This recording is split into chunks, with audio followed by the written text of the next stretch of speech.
welcome into this. This is just going to be something I try out, but if you don't know who I am, my name is Colby.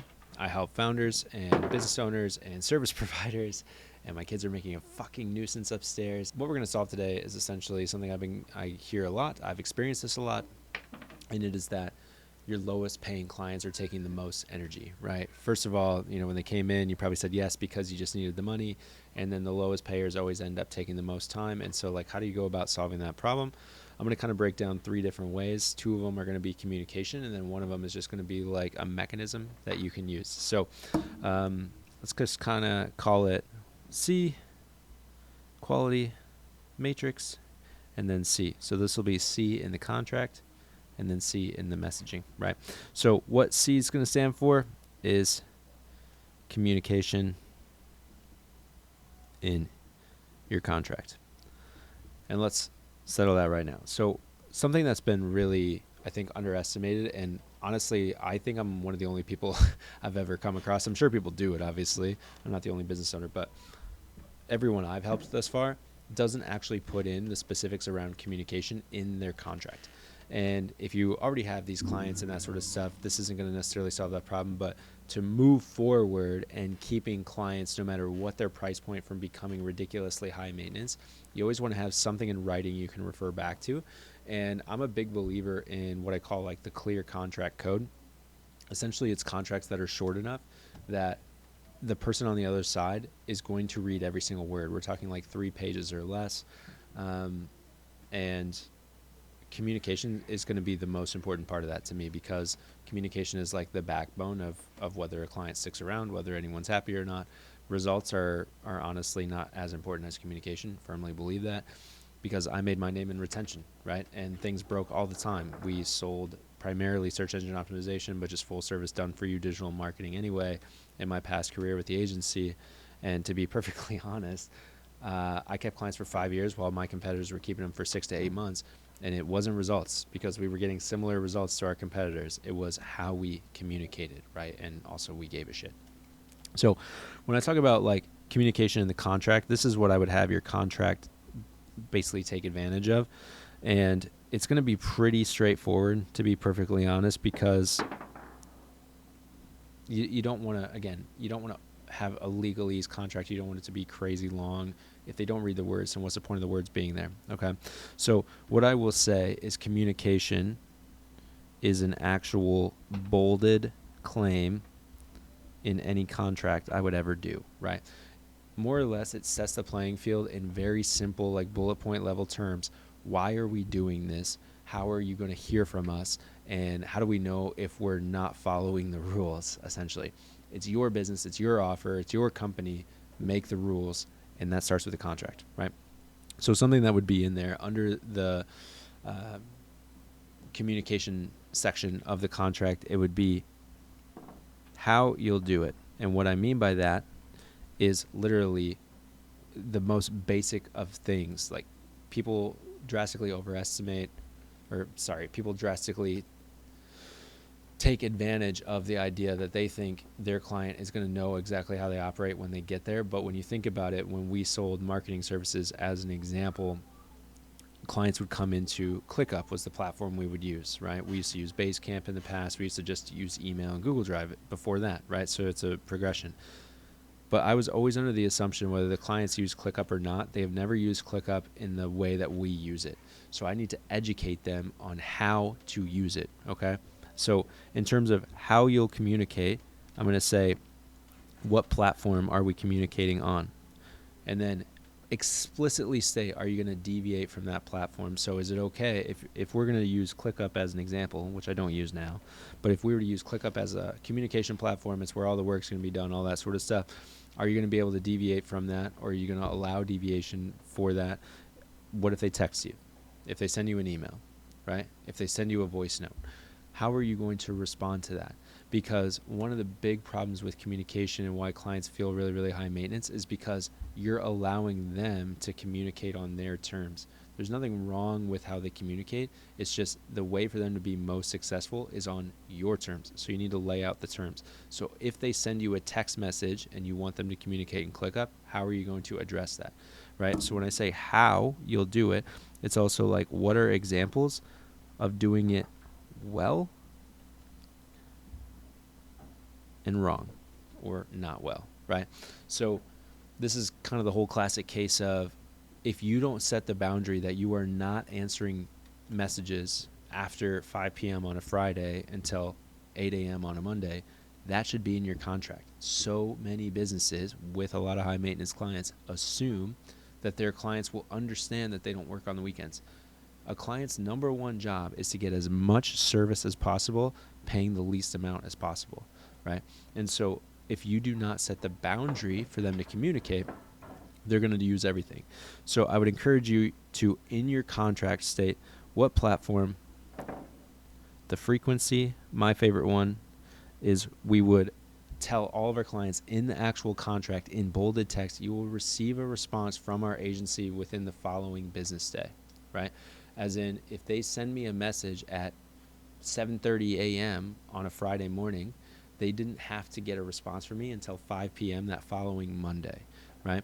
I like that as a boundary and a constraint, because if you say within 24 hours, say they do message you at 7:30 a.m., you got to get back to them by 7:30 the following day, right? Whether it's a weekend or not.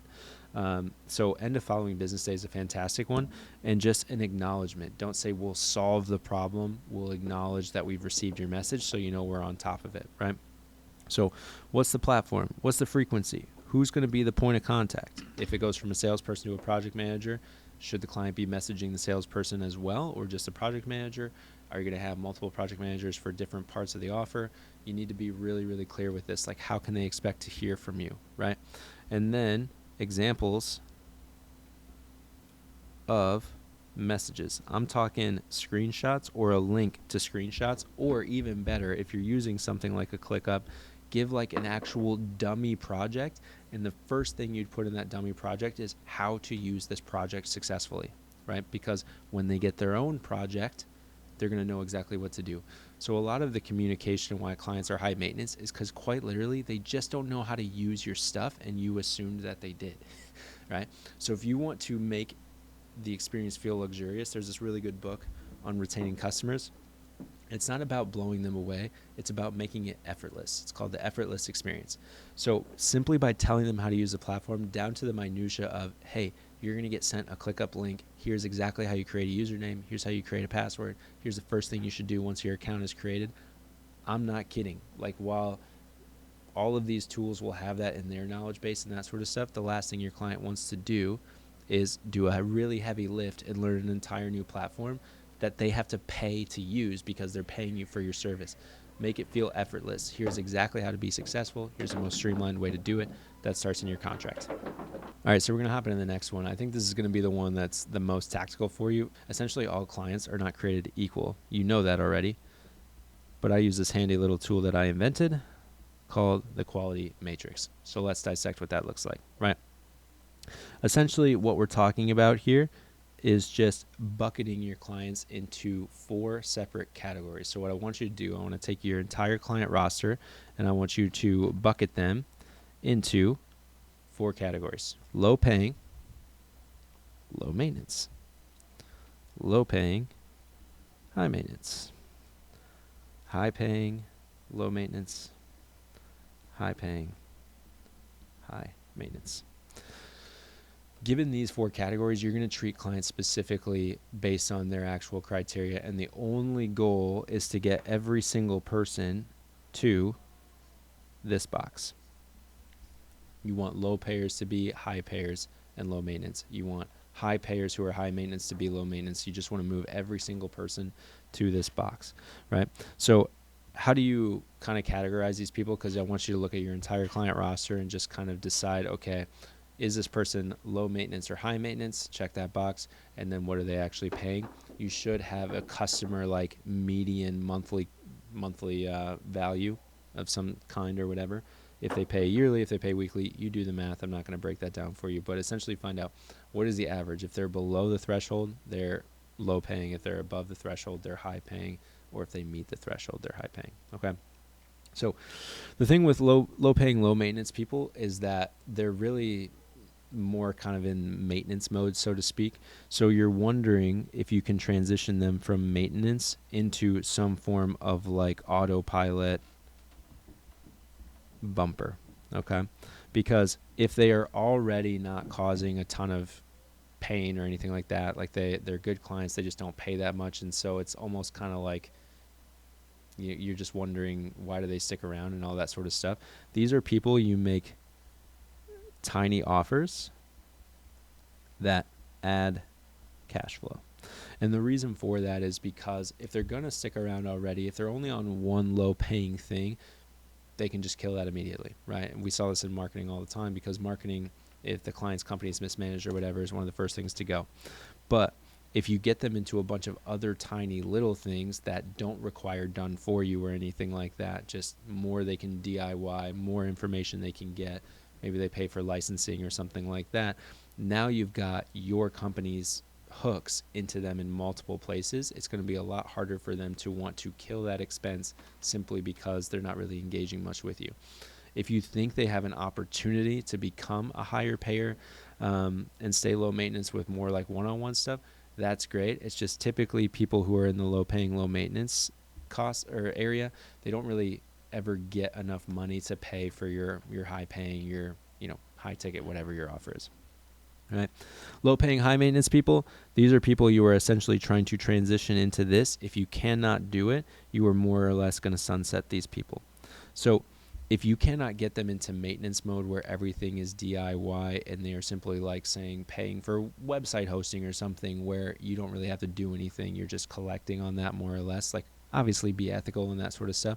But long story short, these people should be absolutely moved to a DIY maintenance style plan or sunsetted. There is only one of those two options. If they don't say yes to the maintenance thing, then you can start with that. Then you should just be like, yo, contracts are mutually beneficial. It seems like you're not getting as much benefit as you want out of this. I can tell you from our actual expense to value, we're not getting as much out of it as we like. This is business. It happens.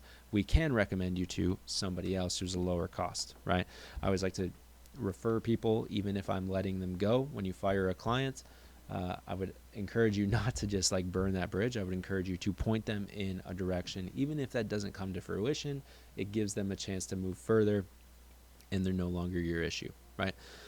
Now, the high paying, high maintenance people, these are people you more or less want to like give into some form of really like core offer constraint and then remind them of the communication, okay? So these people need communication reminders until they prove that they can move into this category, because the reason they're high maintenance is because they either have the complete wrong expectation, in which case you need to just reiterate the contract to them, reiterate the scope, whatever it is, right? And constantly remind them of communication and scope, communication and scope. And the reason for that is one of my first managers ever said, you need to tell somebody something 9 times before they get it.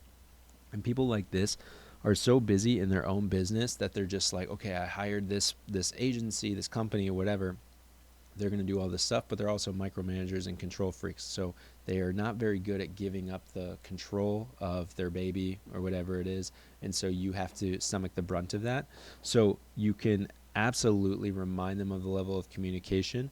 What they're going to do is they're either going to quit because they have an ego, in which case you avoided a really shitty relationship for a really long time, or they're busy, and so they needed reminders. Oh yeah, this is how they communicate. Oh yeah, this is the person I communicate to. I shouldn't be CCing the salesperson even though I trust them, because the project manager is the only one who can actually get it done, that kind of thing, right? So the more and more you remind them, over time, so long as they're not crazy ego filled, they will move to this category, right? So if they don't move to that category, they have an ego. They can't get rid of the micromanagement, right? So you can more or less like stomach the cost. I would honestly treat the cash you get from these clients, I would bucket it in its own particular thing and use it for testing. This is fun money. This is fun tickets, whatever you want to call it, right?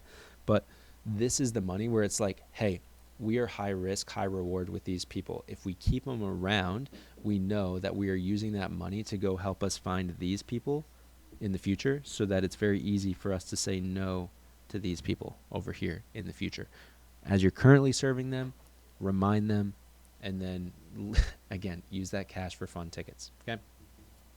Now, obviously, this is the promised land. This is happy land, all that sort of stuff. What do you do with these people? you make beta offers and you make them big. And what you're going to do with that is you're going to treat active listening as the most important, like, skill, whatever you want to call it, with these people. These are the people who you upsell because they have high trust, they understand the mission, and you can actually say, what other problems do you need to solve, right? So by going into something like this, we actually went from our agency from 1 million, which took us 6.5 years to get 1 million a year, to 2.5 million in the following 12 months. And we only added 10 clients. We didn't up our costs or anything like that dramatically. So that was more or less us going to the high paying, low maintenance people and saying, what other problems do you have, right? So say it was someone on a 5K retainer. I had a client on a 5K retainer only doing SEO. I went to them, what other problems do you have?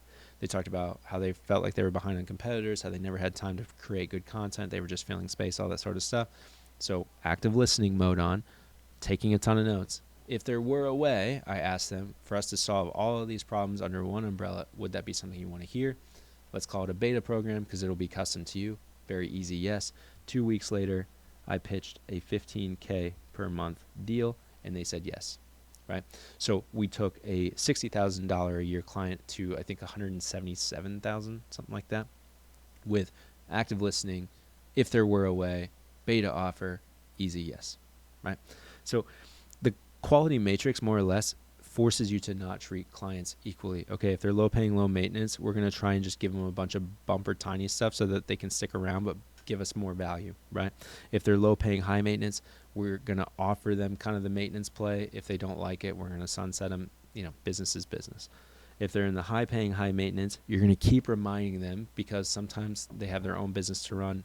Reminding is all you need. Just keep in mind you might have to do it for a little while before they get it. And it's hard to get a micromanager to stop micromanaging, but it has happened. Some of my best clients were these people here, right, where they were high paying and they were a pain in the ass, but I just kept reminding them, said, nope, I got this. You hired me because you trust me, because I'm the expert and you need expertise. And then they got it. And that's how I would keep clients 5, 6, 7 years, right?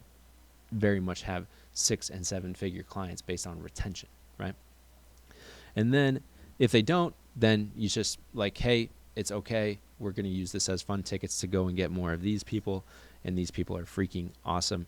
These are the people who are just as curious as you of like, what's possible? They want to see the horizon. They want to see what's beyond that wall. And so ask them questions. They'll give you the freaking answer. Present what's on the other side of the wall as like a beta program so expectations are good. And then charge a premium for it. And they'll probably say yes. All right? So this last one I'm going to call communication messaging, as in like more or less what we're talking about here is boundaries.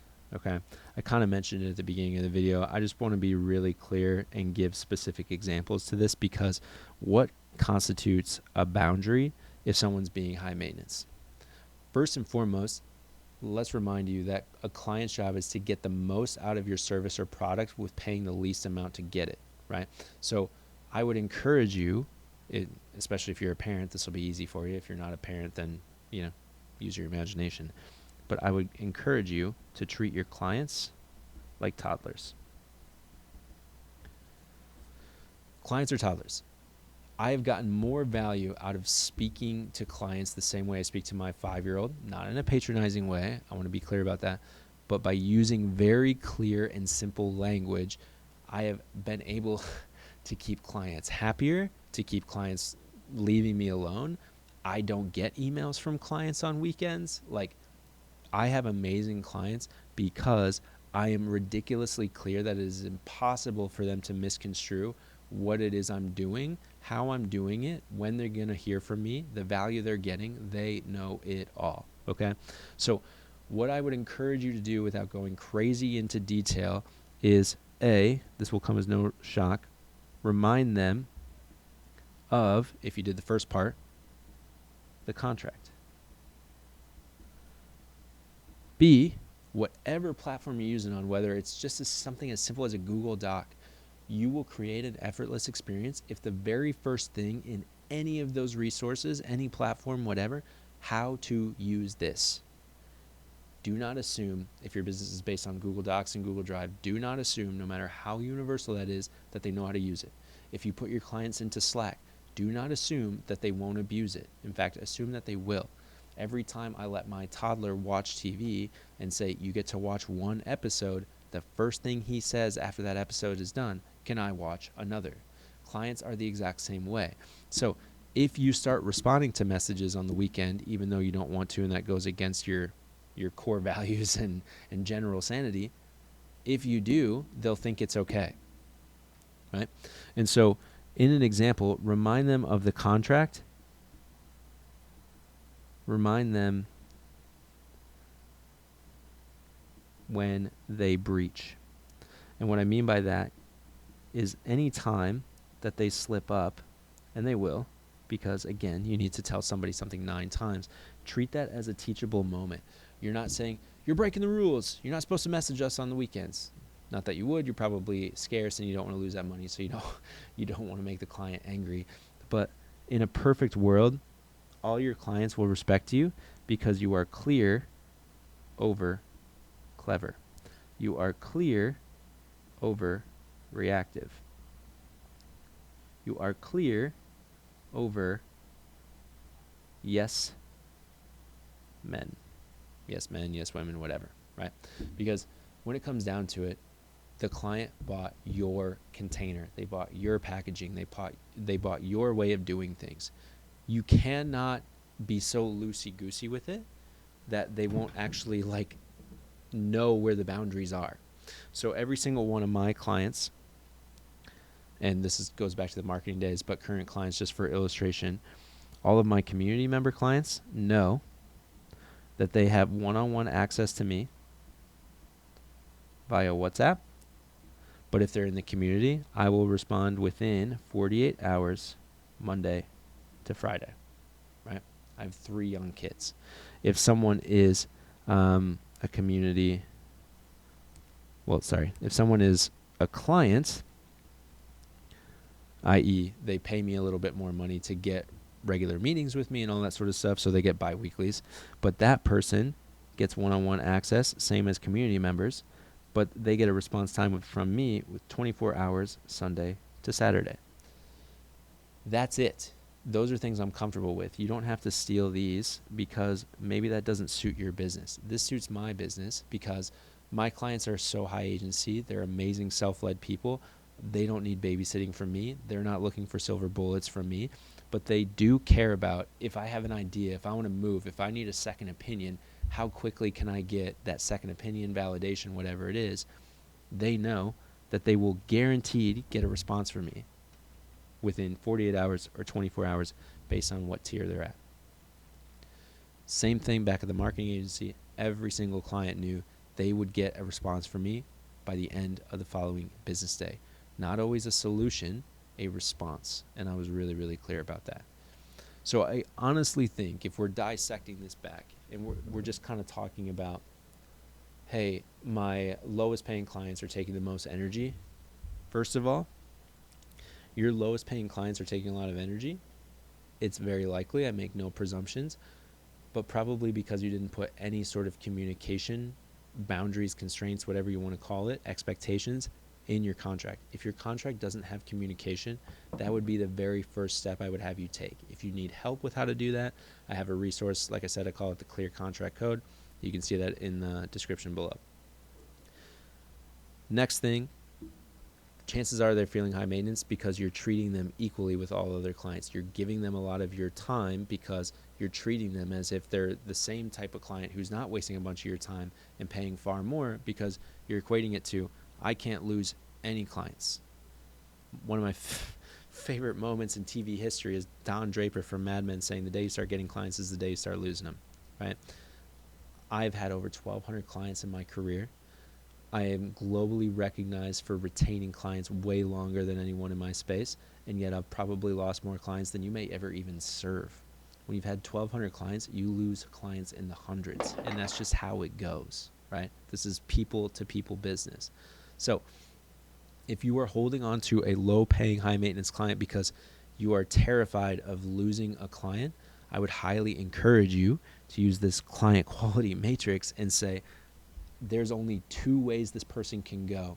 If they are low paying and they are high maintenance, I'm going to offer them the low paying, low maintenance route, i.e. a maintenance style, little bumper offers, DIY, whatever it is. But if they do not take it, I have to let them go. Contracts are mutually beneficial. Services from provider to clients are mutually beneficial. If you are not getting benefit out of that client, that is no one's fault but your own. It's the wrong client. There are 8 million or 8 billion people on this earth. You don't have to serve every single one of them, including people who are paying you right now. Because the mental energy you will save will allow you to find a way to get people in this category.